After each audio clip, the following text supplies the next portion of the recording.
कर लेते हैं। राज्य में पिछले 24 घंटे में कोरोना के 344 नए केस मिले हैं। इससे तीसरी लहर की आशंका बढ़ गई है। राजधानी रांची में 118 पॉजिटिव मिले हैं, वहीं कोडरमा में 56, पूर्वी सिंहभूम में 43, धनबाद में 31, पश्चिमी सिंहभूम में 22, हजारीबाग में 21, बोकारो में 17 समेत अन्य 10 जिलों से भी संक्रमितों की पहचान हुई है। रांची में 4 दिनों में 6 गुना तेज रफ्तार से कोरोना संक्रमण बढ़ा है। मंगलवार को रांची की पॉजिटिविटी रेट 0.95% थी, जो बुधवार को बढ़कर 2.54% हो गई है। गिरिडीह जिले के घाटे नवोदय स्कूल के 5 बच्चे भी संक्रमित हो गए हैं। राजधानी में 12 डॉक्टर कोरोना पॉजिटिव हो गए हैं। गिरिडीह में 5 बच्चे कोरोना संक्रमित निकले हैं। तो देखिए, एक बार फिर से वो खतरा जिसकी लगातार बात हो रही थी झारखंड में, एक बार फिर से कोरोना पैर पसारता हुआ। कुछ महीनों की शांति के बाद, कुछ महीने धीमी रफ्तार रहने के बाद एक बार फिर से कोरोना का विस्फोट झारखंड में हुआ है। अलग अलग जिलों की तस्वीरें, आंकड़े हम दिखा रहे हैं इस समय और बताने की कोशिश कर रहे हैं कि एक बार फिर से हमें सतर्कता बरतने की जरूरत है। नए साल की शुरुआत होने वाली है, साल आखिर कर रहा है और ये आखिर करता साल ये मैसेज हमें दे रहा है कि अब सतर्क होने की जरूरत है। प्रभात का रुख करते हैं, जमशेदपुर चलेंगे सीधे। हमारे साथ प्रभात लाइव जुड़ रहे हैं। प्रभात, देखिए, ये 2021 लास्ट आखिर कर रहा है, दिसंबर लास्ट कर रहा, गुजर रहा है, नया साल सर पर है और हम जश्न की तैयारी कर रहे हैं। लेकिन क्या इसे माना जाए, क्या जश्न में ब्रेक लगा सकता है ये कोरोना? तीसरी लहर की आशंका और एक बार फिर से झारखंड में संक्रमितों की संख्या में इजाफा होता हुआ। प्रभात, बिल्कुल जिसान, देखिए लगातार जो संख्या है बढ़ती जा रही है कोरोना पॉजिटिव मरीजों की। अगर पूर्वी सिंहभूम की बात करें तो कल भी 43 केसेस सामने आए थे और लगातार बढ़ता जा रहा। तो ऐसे में जो आपने कहा कि 30 और 31 तारीख और 1 तारीख को कहीं ना कहीं ब्रेक लगेगा, ब्रेक लगाना पड़ेगा। अगर हमें इससे बचना है तो ब्रेक लगाना पड़ेगा। अगर पिछले बार की हम बात करें तो दूसरी लहर की बात करें तो यही वक्त था जब धीरे धीरे कोरोना ने अपना पैर पसारना शुरू किया था। लोग उस समय लापरवाह थे और उसका क्या स्थिति हुआ था हम लोगों ने देखा है, कैसे लोग पॉजिटिव हो रहे थे और कितने लोगों की जाने गई थी। वैसे में आज जमशेदपुर के उपायुक्त की अध्यक्षता में बैठक की गई, जिसमें टाटा मेन हॉस्पिटल के डॉक्टर्स, टाटा मोटर्स के डॉक्टर्स, एमजीएम अस्पताल के डॉक्टर, सदर अस्पताल के डॉक्टर और जितने स्वास्थ्य विभाग के पदाधिकारी, उनके साथ एक बैठक की उपायुक्त ने। और फिर से जो पुराने जो चीज़ों थी उसे रिवाइज करने के लिए बात कही है। जैसे जो बाजारों, पहले बाजार लगते थे खुले जगहों पर, वो बाजार अब खुले जगहों पर लगाया जाएगा।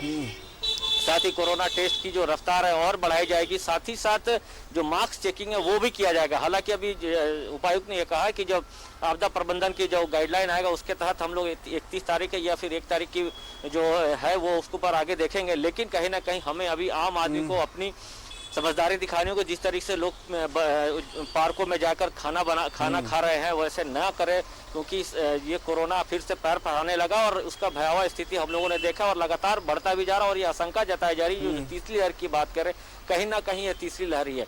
हालांकि प्रशासन ने अपनी जो बैठक है, बैठक में सारे विभागों को फिर से अलर्ट कर दिया है। लेकिन सबसे बड़ी जिम्मेवारी हमारी, आपकी, आम आदमी की बनती है कि अगर वो बाजारों में निकल रहे हैं या होटलों में जा रहे हैं या पार्कों में जा रहे हैं तो सरकार का जो गाइडलाइन है उसका पालन करें, नहीं तो फिर हम उसी की स्थिति में पहुंच जाएंगे। साथ ही साथ जो वैक्सीनेशन की जो स्थिति है, वैक्सीनेशन का रफ्तार अगर हम कहें पूरे राज्यों में तो अपने जिले के सबसे बेहतर है और वैक्सीनेशन भी किया जा रहा है। लेकिन उपायुक्त ने लोगों से आग्रह किया है कि आप सतर्क रहना है तो आपको मास्क लगाना है, अगर कोरोना से बचना है तो आपको मास्क लगाना है, सामाजिक दूरी पालन करना है, सैनिटाइजर का यूज करना, जो हम लोगों ने दूसरी लहर में यूज किया था। अगर तीसरी लहर को नहीं देखना है तो ये सारी चीजों को अगर हम अपनाते हैं तो निश्चित है कोरोना को मात देंगे और हम नए साल और जो 31 की जो मस्ती में डूब जाते हैं वो आने वाले सालों में हम डूब सकते हैं। लेकिन अगर कोरोना से पॉजिटिव हो जाते हैं तो आपको कहीं ना कहीं खतरे की घंटी है। और कोरोना पॉजिटिव होने के बाद जिसान बहुत सारी, अगर आप पॉजिटिव हुए उसके बाद आपका इलाज चला, इलाज चलने के बाद आप नेगेटिव हुए, उसके बाद शरीर में बहुत सारी दिक्कतों का सामना करना पड़ता है। जो विशेषज्ञ बता रहे हैं, डॉक्टर्स बता रहे हैं कि आपके लंग्स में प्रॉब्लम आएंगे, लिवर में प्रॉब्लम आएंगे, आपको सिम्टम्स देखे जाते हैं। यही वजह है राजधानी रांची के रिम्स में भी कई ऐसे मरीज भर्ती है, प्रभात, जो पोस्ट कोविड समस्या से ग्रसित है। हाँ बिल्कुल जिशान, यही मैं बता रहा था कि पोस्ट कोविड की जो समस्या से जूझते हैं, ऐसे जो है जो 40 के ऊपर है उनमें कई तरह के सिम्टम होते हैं बीमारियों के, वो कहीं ना कहीं खतरे की घंटी हो जाती है और खतरे की ओर चला जाता है। तो ऐसे में आप कोशिश करें कि आप कोविड पॉजिटिव ना हो। अच्छा प्रभात, अगर जमशेदपुर की बात करें, स्वास्थ्य विभाग किस तरह से एक्टिव मोड में, क्या तैयारियां, इस पर थोड़ा सा जानकारी दर्शकों को दे दे। बिल्कुल, देखिए जिसान, मैं वही बता रहा था कि आज पूरे जिले के उपायुक्त ने, जो स्वास्थ्य विभाग है उनके पदाधिकारियों, जो प्राइवेट हॉस्पिटल है, टाटा मोटर्स, टीएमएच या एमजीएम अस्पताल या अन्य अस्पतालों के जो डॉक्टर्स है, जो मैनेजमेंट है, उनके साथ बैठक की और फिर से तैयारियों को एक जायजा लिया है। ताकि हालांकि तैयारी पिछले कई दिनों से चले आ रही थी, क्योंकि देखिए ऑक्सीजन की कोई प्रॉब्लम नहीं है, छोटे बच्चों को अगर भर्ती कराना उसके लिए पूरी मुकम्मल तैयारी पहले से कर रखी है।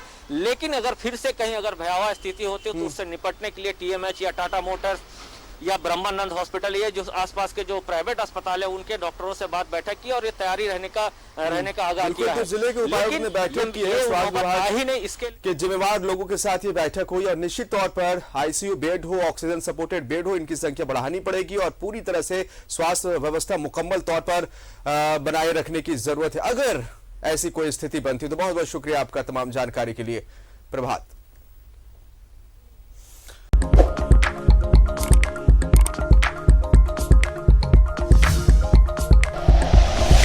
Like and share videos, subscribe करें हमारा चैनल और प्रेस करें बेल आइकॉन। न्यूज़ 11 भारत, सच है तो दिखेगा।